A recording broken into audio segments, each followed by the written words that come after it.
안녕하세요. 천고고의 니캉네캉입니다. 오늘부터 5일간의 추석 연휴가 시작되죠. 여러분들은 추석 연휴 동안 친척끼리 아니면 친구들과 모여서 뭘 하면서 지내시나요? 영화 관람, 여행, 고스톱, 아니면 옛날처럼 윷놀이, 그 외에 다양하게 시간을 보내시겠지만 오늘은 우리 민족의 전통 민속놀이인 윷놀이에 대해서 소개할까 합니다. 아직까지 저희 채널을 구독하지 않으신 분은 지금 바로 구독 버튼과 좋아요를 클릭하여 주시고 댓글과 알람 설정도 부탁드립니다. 윷놀이는 우리나라의 전통적인 민속놀이로서 예전에는 명절에 마을마다 많은 사람들이 즐기거나 대회를 하곤 했는데요. 특히 정월 초하루부터 보름까지는 윷이라는 놀이 도구를 사용하여 남녀노소 누구나 어울려 즐기면서 노는 놀이로서 사희 또는 척사희라고도 했답니다. 윷놀이 유래에 대한 연구는 다각적으로 이루어졌으나 아직 그 정설은 없는데요. 부여의 관직명인 저가, 구가, 우가, 마가, 대사 등에서 유래된 것이라고 하는 가설이 현재까지는 유력하게 전해지고 있는데 한번 알아볼까요? 윷놀이에 대해서 지금까지 가장 오래된 자료는 중국의 북사와 태평의람인데요.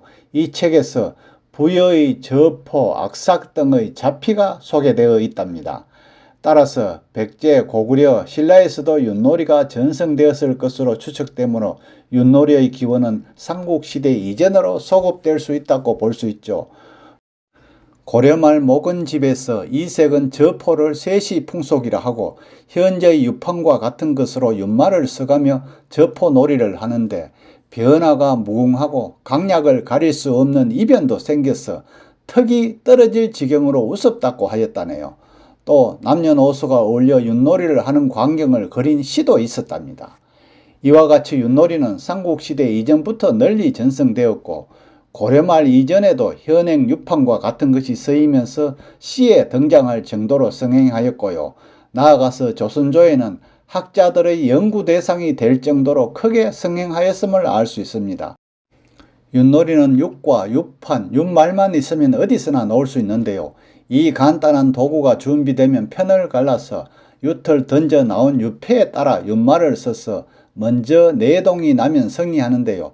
말수는 4동을 하든 3동을 하든 시간과 여건에 따라 조정이 가능하죠. 매우 간단한 도구와 단순한 방법으로 놀이를 하지만 놀이 과정에서 나타나는 다양한 변수들이 흥을 돋구기도 하고 탄식을 자아내기도 한답니다. 윷의 종류는 가락윷, 밤윷, 콩윷 등으로 구분되는데요. 가락윷은 장작윷과 사리윷이 있는데요.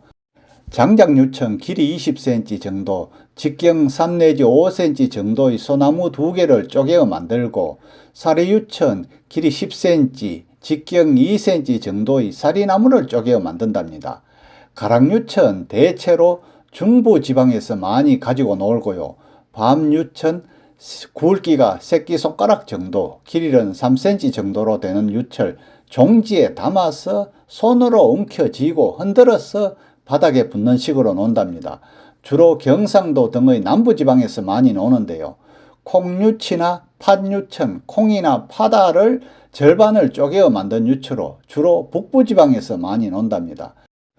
윷판이 언제 만들어져서 보편화되었는지 정확하게 알 수는 없지만 고려 말기 이색의 목은집에 현행의 윷판이 나타나는 것으로 보아 고려말 이전에 완성되었음을 알 수 있겠죠. 김문표는 중경지 사도설조에서 윷판 중앙의 방현은 북극성이고 윷판의 바깥까지 둥근 모양은 하늘을, 그리고 안의 모난 것은 땅을, 윷판을 이루는 점들은 별자리를 의미한다고 했답니다. 그리고 윷판의 내정과 중점을 오행에 견주어 설명하고 있는데요. 윷말이 윷판을 돌아 나오는 양상을 춘분, 하지, 추분, 동지에 비유하여 설명하고 있죠. 윷말은 일상생활에서 쉽게 구할 수 있는 소재를 사용하는데 남자들은 주로 바둑알을 많이 이용하고 여자들은 수치나 사금파리 등을 이용했다네요. 놀이 방법을 한번 보면 윷놀이를 할 때 편 구성은 아주 다양하게 할 수 있죠. 크게는 마을 단위와 문중 단위로 편을 가르지만 개별 윷놀이는 아주 다양하게 편을 가를 수 있습니다. 편을 가를 때 윷을 던져서 편을 가르기도 하고 또 마을의 골목이나 도랑을 경계로 가르기도 한답니다. 개별 윷놀이나 문중 윷놀이를 할 때는 주로 나이 순으로 윷을 던져서 편을 가르고 마을 전체가 놀이를 할 때는 마을의 골목이나 도랑 등을 경계로 갈랐답니다. 간혹 지역에 따라 심지를 뽑아 편을 가르기도 하였고요. 마을 전체나 문중이 윷놀이를 할 때는 마을의 큰 집이나 종가 혹은 서원 마당에서 했는데요. 그러나 소수 인원이 윷놀이를 할 때는 방이나 대청 이런 적당한 공간만 있으면 놓을 수 있답니다. 윷놀이를 할 장소가 결정되고 편을 가르면 바로 윷놀이가 시작되는데 먼저 윷을 던져서 선후의 차례를 정하죠. 그 다음 선후가 결정되면 상대편과 교대로 윷을 던져서 나오는 윷패에 따라 윷말을 써서 윷말 4동이나 3동 등 약속한 말수가 다 나면 이기게 되는 건데요. 윷말은 참에서 시작해 참은 출발점이죠. 참에서 시작하여 시계 반대 방향으로 돌아갑니다.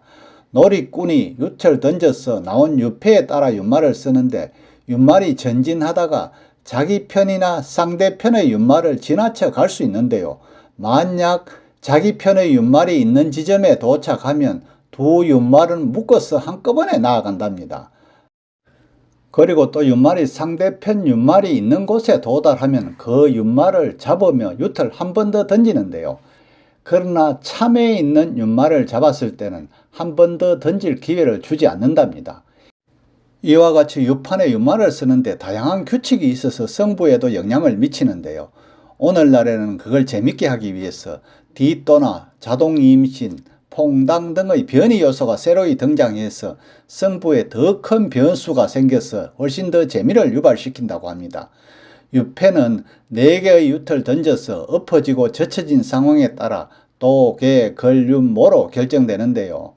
윷 3개가 엎어지고 1개가 젖혀진 것을 도라고 하여 한 밭을 가고 2개가 엎어지고 2개가 젖혀지면 개라고 하여 2밭을 가고 3개는 걸이라고 하여 3밭을 가고 4개가 모두 젖혀진 것은 윷이라 하여 4밭을 간답니다.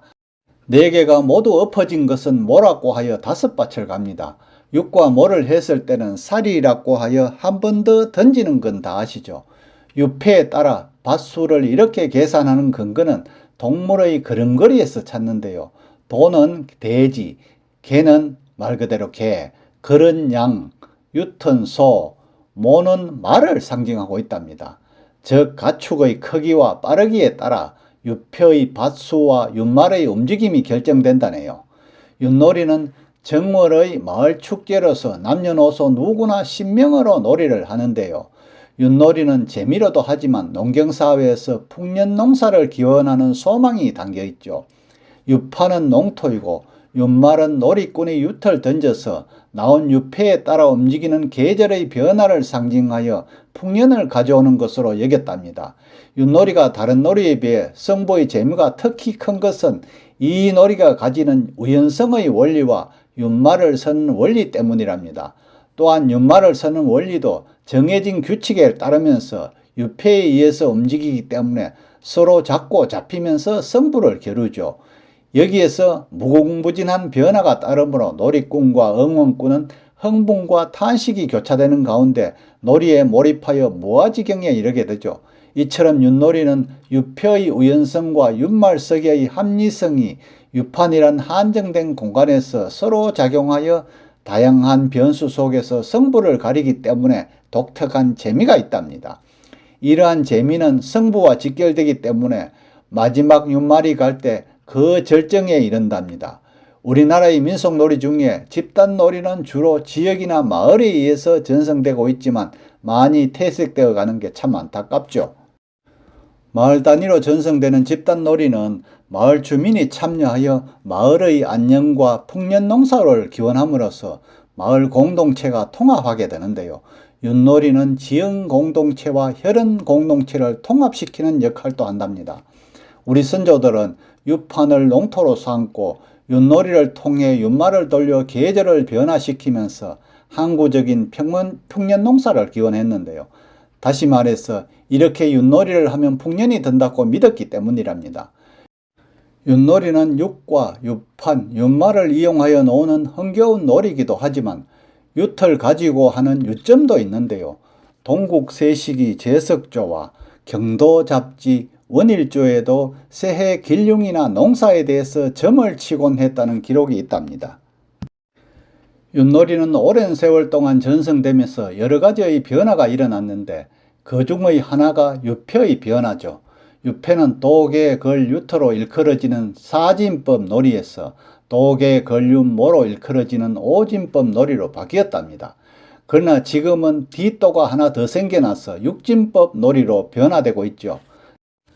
뒷도란 윷 하나에 특정하게 표시를 하여 놀이를 할 때 이것 하나만 젖혀지면 또가 아니라 뒷도라고 하여 윷말이 한 보 앞으로 나아가는 것이 아니라 뒤로 한 밭 물러나게 된답니다.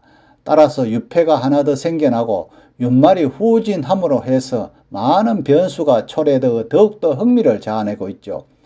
또 자리에 있던 윷말이 다음에 뒷도를 하면 한 밭 후진하여 참으로 가게 되는데요. 때로는 윷을 하여 마지막 동이 났지만 사리를 하면 한 번 더 놓는 규칙에 따라 던져서 뒷도가 나면 참의 자리로 되돌아와야 한답니다. 이로 인해 승패가 참 뒤바뀌기도 하는 경우가 있죠. 이러한 뒷도의 등장은 산업화에 따라 나타나는 복잡한 사회상이나 가치관의 변화에 따른 투기 심리가 반영된 것이라고 하죠. 농경사회에 기반을 둔 윷놀이가 산업사회의 사회와 문화에도 기능적으로 적응하고 있음을 보여준답니다. 윷판의 변화는 크게 두 가지로 구분되는데요. 하나는 윷말이 윷판을 시계 방향에서 시계 반대 방향으로 돌아가는데요. 사회, 문화 변화에 따라 길이 바뀐 것이라고 하죠. 또 다른 하나는 윷판에 자동임신, 자동유산, 퐁당 등이 등장했는데요. 윷판의 특정한 곳에 표시하여 여기에 다다르면 한 동 가던 것이 두 동이 되기도 하고 가던 것이 죽기도 한답니다. 이는 윷판에 새로운 변이 요소가 등장한 것이랍니다. 전자는 그 시대의 생활 양식과 사고 체계와 밀접한 관계가 있는데요. 조선시대의 생활 양식은 자척이 우선이고 한자 문화의 영향으로 문서나 가사 등 모두 좌서로 썼답니다. 또 사고 체계도 음양오행설이 사회 문화 전반에 걸쳐 뿌리 깊게 내려 있었죠. 그러나 서양 문물이 도입되면서 동양적 사고체계가 서양적 사고체계로 바뀌었답니다. 또한 신교육 구국운동이 전개되면서 학교가 급격히 증가하여 한자 기록 시대에서 한글 기록 시대로 바뀌었죠. 이러한 일련의 사회 변화가 윷말이 윷판을 돌아가는 길을 변화시킨 것이랍니다. 자동 임시는 뒷도라는 유표의 등장과 마찬가지로 윷판에도 변화를 주어서 승부에 변수를 주고 놀이가 더욱 재미있도록 했는데요. 자동 임신 밭에 가서 한 동이 두 동으로 횡재를 하지만 반드시 그 뒤에는 자동 유산이나 퐁당밭을 둠으로써 위험을 수반하기도 한답니다. 이러한 요소의 등장은 뒷도의 등장과 마찬가지로 1970년대 이후 사회 병리적 현상이나 부동산 투기 심리 등이 반영된 것이랍니다. 산업화에 따라 마을 공동체는 무너졌지만 강한 생명력을 지닌 윷놀이는 새로운 전성 집단을 찾기 시작했는데요. 그것은 도시문화의 대명사로 일컬어지는 아파트에서 윷놀이가 행해지는 것이랍니다. 물론 놀이꾼은 농민이 아닌 도시 근로자인데요. 이들은 주로 같은 아파트에 사는 이웃이나 계모임, 동창회 등인데요. 다시 말하면 특수 목적으로 모인 집단이죠. 이처럼 윷놀이는 마을 공동체를 중심으로 혈연, 지연으로 구성되어 풍년 농사를 기원했던 놀이에서 이제는 특수 목적을 지닌 집단이 친목을 도모하는 놀이로 변해가고 있어 그나마 다행이라고 생각이 듭니다. 이처럼 농경사회에 있어서 농사의 흉풍, 흉년과 풍년은 삶과 직결되었죠. 그래서 농한기인 겨울철에도 세시 풍속을 통해 항구적인 풍년 농사를 기원했는데요. 우리의 조상들은 명절에 특히 정월달에는 윷놀이를 통해 지연, 혈연 집단을 통합했을 뿐만 아니라 풍년 농사를 갈망했답니다. 윷놀이는 농경사회에 기반을 두고 전승되어 왔으나 산업사회도 기능적으로 적응하면서 왕성한 생명을 지니고 있다고 할 수 있겠죠. 오늘은 우리 민족의 전통 놀이인 윷놀이에 대해서 알아보았는데요. 요즘 명절에 많이 놀이하는 고스톱보다는 건전한 윷놀이를 함으로써 우리의 미풍양속도 개성하고 후손들에게 좋은 본보기도 되어야 하지 않을까요? 그럼 추석 연휴 잘 보내시고 가족 친지와 함께 즐거운 시간 보내세요. 감사합니다.